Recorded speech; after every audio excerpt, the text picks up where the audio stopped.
ଆଜିର ଅନୁଚିନ୍ତା ଜୀବନରେ ସବୁଠାରୁ ବଡ଼ ସମ୍ପଦ ହେଉଛି ଭଲ ଚରିତ୍ର। ଧନ ସମ୍ପତ୍ତି ଦିନେ ନା ଦିନେ ଶେଷ ହୋଇଯାଏ, କିନ୍ତୁ ଭଲ ବ୍ୟବହାର ଓ ସତ୍ୟନିଷ୍ଠା ସାରା ଜୀବନ ସମ୍ମାନ ଦିଏ। ପରିଶ୍ରମ କେବେ ବ୍ୟର୍ଥ ଯାଏନି। ଆଜିର ଛୋଟ ଛୋଟ ପ୍ରୟାସ ଆସନ୍ତାକାଲିର ବଡ଼ ସଫଳତାର ଭିତ୍ତିରେ ହୋଇଥାଏ।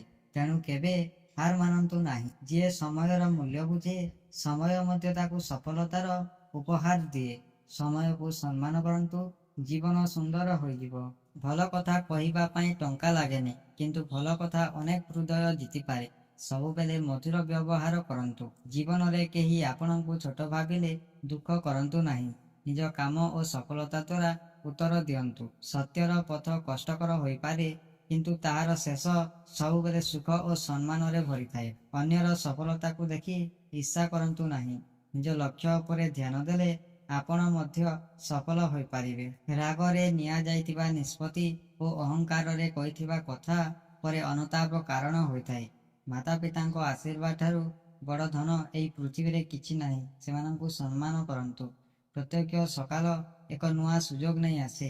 ଗତକାଲିର ଭୁଲକୁ ଭୁଲି ଆଜିଠାରୁ ନୂଆ ଆରମ୍ଭ କରନ୍ତୁ। ସଫଳତା ସେମାନଙ୍କୁ ମିଳେ ଯେଉଁମାନେ ସମସ୍ୟାକୁ ଡରନ୍ତି ନାହିଁ, ବରଂ ସାହସର ସହିତ ତାହାର ସାମ୍ନା କରନ୍ତି। ନିଜ ଭୁଲକୁ ସ୍ୱୀକାର କରିବା ଦୁର୍ବଳତା ନୁହେଁ, ବରଂ ଜଣେ ଭଲ ମଣିଷର ପରିଚୟ ଅଟେ।